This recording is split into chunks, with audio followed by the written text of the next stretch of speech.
नमस्कार, जय हिंद, वंदे मातरम दोस्तों। स्वागत है आप सभी का आपके अपने यूट्यूब चैनल स्टडी पॉइंट्स में यूपी ट्रिपल एससी पेट एग्जाम 2025 के लिए आज की जो हमारी क्लास होने वाली है वो होने वाली है इकोनॉमिक्स की।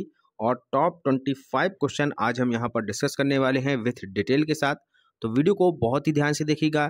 चैनल से यदि आप पहली बार जुड़े हैं तो चैनल को सब्सक्राइब कर लीजिएगा, बेल आइकन को प्रेस कर लीजिएगा, जिससे कि आने वाली वीडियो का नोटिफिकेशन आपको समय से मिल सके। तो चलिए शुरू करते हैं आज का इम्पोर्टेंट लेक्चर। तो पहला क्वेश्चन आपके सामने यहाँ पर दिया है, भारत में राष्ट्रीय आय का पहला अनुमान किसने लगाया था? बताइएगा, जो पहला अनुमान लगाया गया था राष्ट्रीय आय के बारे में, ये किसके द्वारा लगाया गया? दादा भाई नौरोजी के द्वारा, प्रोफेसर VKRV राव द्वारा, या फिर डॉक्टर राजकृष्ण के द्वारा, या फिर पंडित नेहरू के द्वारा? तो यहाँ पर बात की जा रही है राष्ट्रीय आय की। तो इसका जो पहला अनुमान लगाया था वो लगाया था दादा भाई नौरोजी ने। ऑप्शन नंबर पहला आपका यहाँ पर राइट आंसर हो जाएगा। यहाँ पर आप देख सकते हैं, दादा भाई नौरोजी को भारत का आर्थिक पिता कहा जाता है। क्वेश्चन यहाँ से आपका एक और बनता है, क्वेश्चन बनता है कि भारत का आर्थिक पिता किसे कहा जाता है? तो आपका आंसर हो जाएगा, किसे कहा जाता है भैया?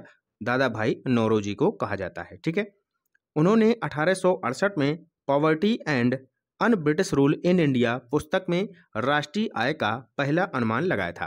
तो ये पुस्तक का नाम भी आपसे पूछा जाता है। पुस्तक का नाम आपको याद रखना है, poverty and un British rule in India. ये जो पुस्तक है ये किसके द्वारा लिखी गई है? ये लिखी गई है दादा भाई नौरोजी के द्वारा। क्लियर है सभी को? आगे चलिएगा, अगला क्वेश्चन देखिएगा।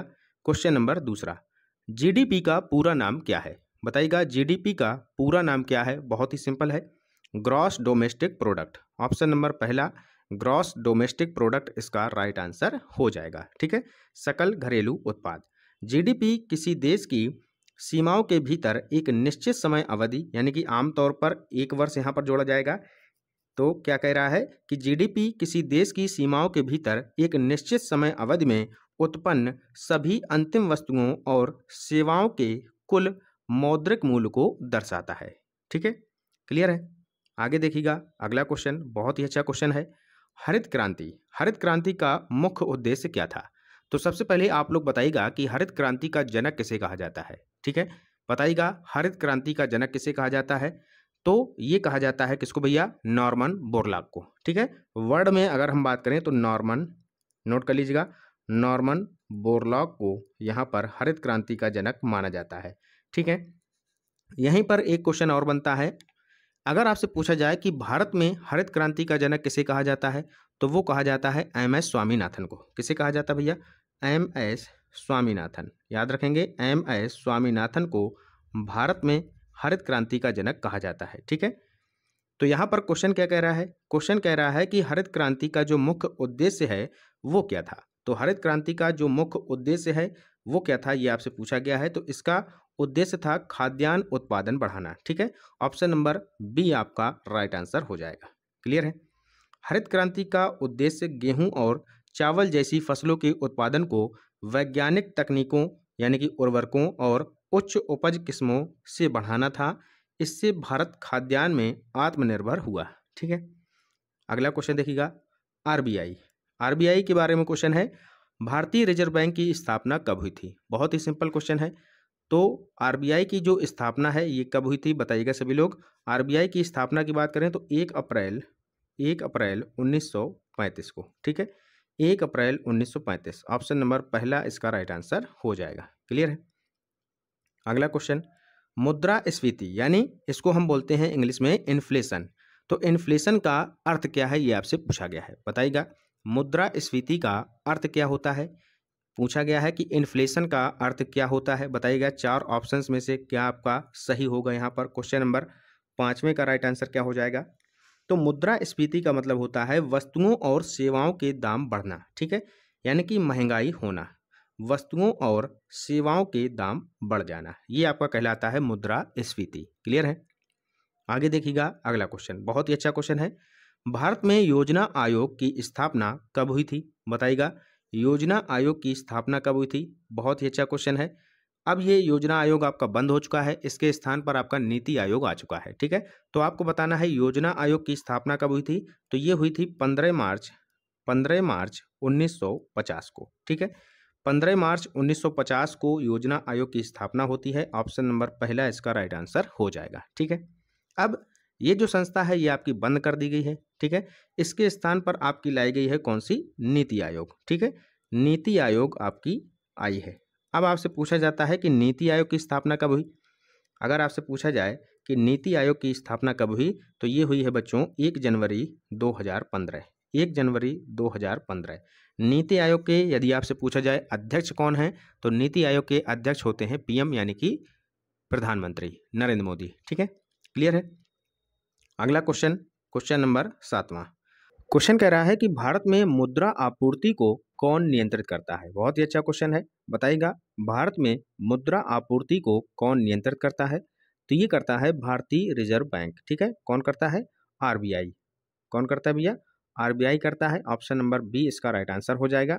यहाँ पर आप देख सकते हैं आरबीआई देश की मौद्रिक नीति, ब्याज दर, नकद आरक्षित अनुपात यानी कि सीआरआर और सरकारी बॉन्ड्स के माध्यम से मुद्रा आपूर्ति को नियंत्रित करता है। ठीक है, अगला क्वेश्चन बताइएगा भारत में वैट किस प्रकार का कर है। भारत में वैट जो है वो किस प्रकार का कर है? प्रत्यक्ष कर है, अप्रत्यक्ष कर है, पूंजीगत कर है या फिर सेवा कर है। तो जो वैट है भैया ये आपका है अप्रत्यक्ष कर है। ठीक है, इनडायरेक्ट टैक्स। क्लियर है, यहाँ पर आप देख सकते हैं वैट इसका मतलब क्या है? वैल्यू एडेड टैक्स, एक अप्रत्यक्ष कर। ठीक है, एक अप्रत्यक्ष कर था जिसे वस्तुओं के मूल्य में जोड़े गए हिस्से पर लगाया जाता था, अब इसे जीएसटी ने बदल दिया है। क्लियर है, आगे देखिएगा अगला क्वेश्चन। अगला क्वेश्चन है कि राजकोषीय घाटा इसका जो अर्थ है वो क्या होता है, बताइएगा राजकोषीय घाटा का अर्थ क्या होता है, बताइएगा। बहुत ही अच्छा क्वेश्चन है। सरकार की कुल आय और व्यय का अंतर। तो ऑप्शन नंबर पहला ही इसका राइट आंसर हो जाएगा। सरकार की जो कुल आय है और कितना व्यय हो रहा है यानी कि कितना खर्च हो रहा है उसका जो अंतर है वो कहलाता है राजकोषीय घाटा। समझ में आ गया? जैसे आप अपने आप को लेकर देखिएगा कि आप कितना कमाते हैं, कितना खर्च करते हैं, उसके बीच का जो अंतर होगा वही आपका कहलाएगा राजकोषीय घाटा। ठीक है, समझ में आ गया? आगे चलिएगा, देखिएगा अगला क्वेश्चन, क्वेश्चन नंबर 10। भारत में नोटबंदी कब लागू हुई थी, बताइएगा। मोदी जी के द्वारा ये लागू हुई थी। भारत में नोटबंदी कब लागू हुई थी? 2016 में, 2004 में, 1991 में या फिर 2020 में। तो ये लागू हुई थी भैया 8 नवंबर 2016। याद रखिएगा डेट, 8 नवंबर 2016। क्लियर है, 500 और 1000 के नोट यहाँ पर पूर्णतया बंद कर दिए गए थे। क्लियर है, आगे देखिएगा अगला क्वेश्चन क्या कह रहा है, क्वेश्चन नंबर 11। क्वेश्चन कह रहा है कि हिंदू दर वृद्धि शब्द का प्रयोग किसने किया था। बहुत ही अच्छा क्वेश्चन है। हिंदू दर वृद्धि शब्द का प्रयोग किसके द्वारा किया गया? अमर्त्य सेन के द्वारा, दादा भाई नौरोजी के द्वारा, डॉक्टर राजकृष्ण के द्वारा या फिर डॉक्टर मनमोहन सिंह के द्वारा। क्या होगा इसका राइट आंसर? तो हिंदू दर वृद्धि शब्द का प्रयोग किया गया था डॉक्टर राजकृष्ण के द्वारा। ऑप्शन नंबर सी आपका राइट आंसर हो जाएगा।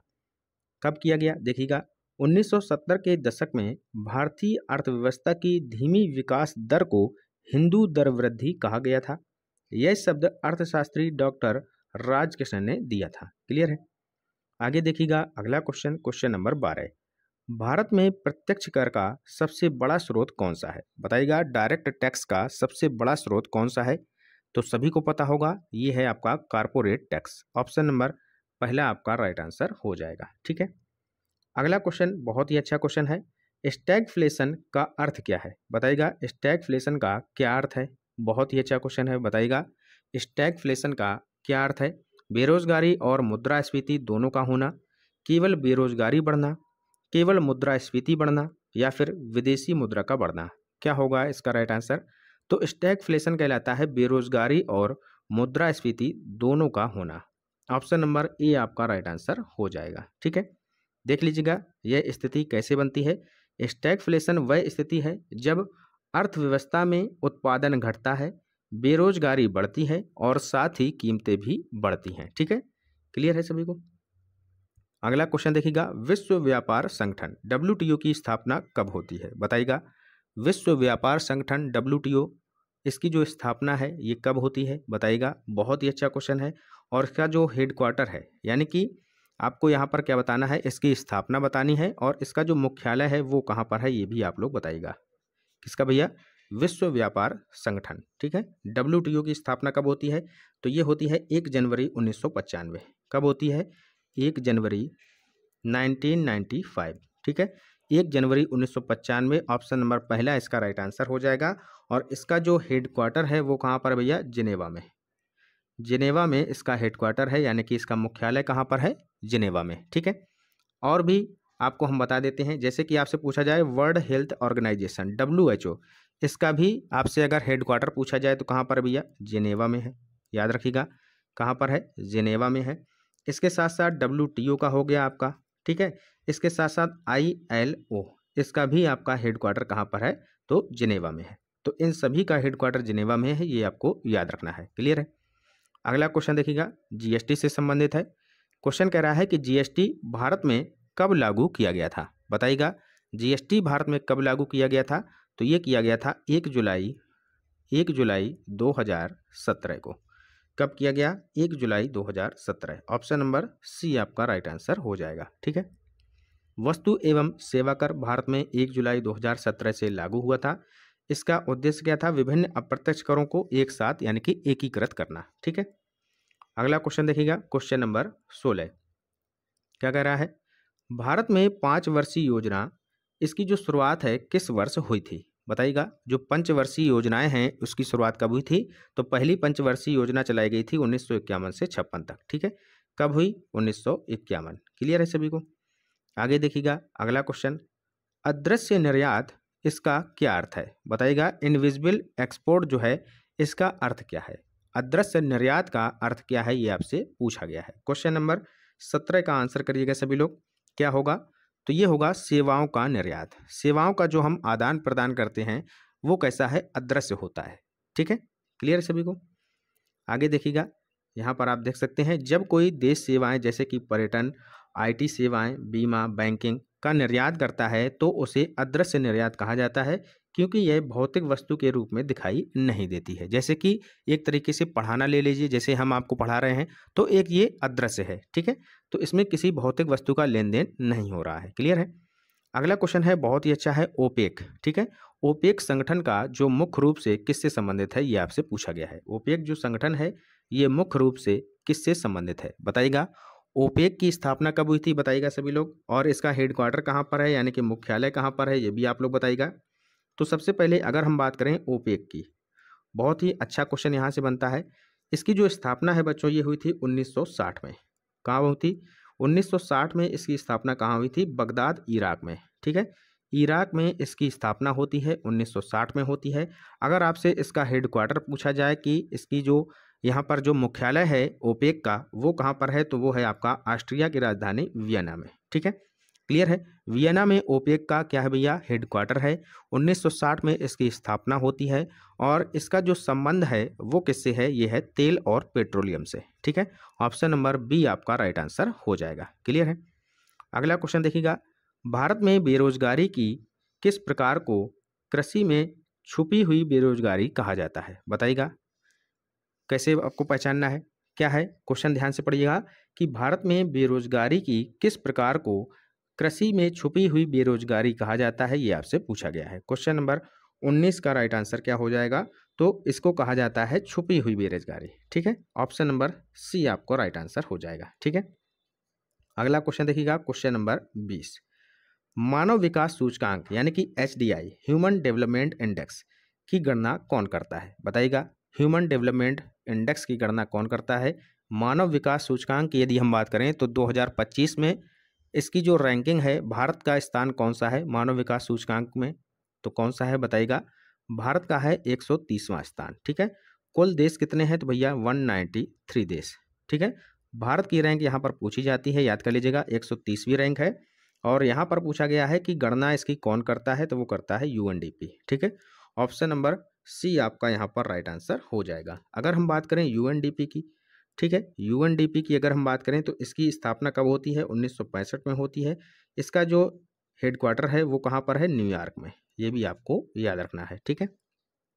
अगला क्वेश्चन देखिएगा, लाफर वक्र, क्वेश्चन कह रहा है कि लाफर वक्र किससे संबंधित है? बताइएगा। लाफर वक्र जो है वो किससे संबंधित है? क्वेश्चन नंबर 21 क्या होगा इसका राइट आंसर? बताइएगा। तो ये संबंधित है कर दर और कर राजस्व से। ऑप्शन नंबर बी आपका राइट आंसर हो जाएगा, tax rate and tax revenue से। क्लियर है। अगला क्वेश्चन देखिएगा, क्वेश्चन नंबर 22। क्वेश्चन कह रहा है कि फिलिप्स वक्र क्या दर्शाता है। बताइएगा फिलिप्स वक्र जो है यानी कि जो फिलिप्स कर्व है ये क्या दर्शाता है। क्वेश्चन नंबर 22 क्या दर्शाता है, बताइएगा फिलिप्स वक्र क्या दर्शाता है। तो ये दर्शाता है मुद्रास्फीति और बेरोजगारी के बीच संबंध। मुद्रास्फीति हमने क्या बताया था, जब आपकी महंगाई बढ़ती है, ठीक है, और जो बेरोजगारी है उसके बीच जो संबंध है इसको कहा जाता है फिलिप्स वक्र। ठीक है, क्लियर है। अगला क्वेश्चन देखिएगा, गिफेन वस्तुएं किस सिद्धांत का अपवाद है। बताइएगा गिफेन वस्तुएं जो हैं, गिफेन गुड्स जो हैं वो किस सिद्धांत का अपवाद है। मांग का नियम है, आपूर्ति का नियम है, घटती उपादेयता का नियम है, तुलनात्मक लाभ का नियम है। तो गिफेन वस्तुएं किस सिद्धांत का अपवाद हैं ये आपसे पूछा गया है, बताइएगा। तो ये आपका राइट आंसर हो जाएगा मांग का नियम। ठीक है, क्लियर है। अब देखिएगा इसको थोड़ा सा समझ लीजिएगा। सामान्यतः मांग का नियम क्या कहता है कि कीमत बढ़ने पर मांग घटती है। जैसे कोई चीज़ जब महंगी हो जाती है तो क्या करेंगे आप लोग, लेना उसको पसंद नहीं करते हैं क्योंकि वो चीज़ महंगी है। ठीक है, तो जब महंगाई बढ़ जाती है तो क्या होता है, सामान्यता नियम क्या होता है, मांग का नियम क्या कहता है कि कीमत बढ़ने पर मांग घटती है। लेकिन जो गिफेन वस्तुएं हैं जैसे कि गरीबों के लिए आवश्यक वस्तुएं जो होती हैं, रोटी है, चावल है, तो इस तरीके से जो वस्तुएं हैं इस पर ये चीज़ उल्टा होती है। ठीक है, कीमत बढ़ने पर यहाँ पर मांग घटने की बजाय क्या होती है, बढ़ जाती है। क्यों बढ़ जाती है, क्योंकि रोटी चावल ऐसी चीज़ें हैं जो कोई आपको रोज़मर्रा की चीज़ें आपकी हैं, ये आप लोग रोज़ यूज करते हैं, रोज़ इसको खाना पड़ता है। ठीक है, तो इसलिए यहाँ पर लोग सोचते हैं कि कहीं और ज़्यादा ना महंगी हो जाए, इसलिए जल्दी से इनको खरीद लिया जाए। ठीक है, तो यहाँ पर ये चीज़ें उल्टा हो जाती हैं।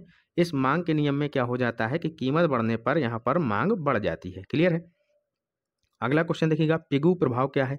पिगू प्रभाव किससे संबंधित है, बताइएगा। ऑप्शन 4 आपके सामने दिए गए हैं। 24 का राइट आंसर क्या हो जाएगा, पिगू प्रभाव संबंधित है वास्तविक संतुलन प्रभाव से। ऑप्शन नंबर बी इसका राइट आंसर हो जाएगा। ठीक है, अगला क्वेश्चन देखिएगा, क्वेश्चन नंबर 25, और ये होगा आज की क्लास का अंतिम प्रश्न।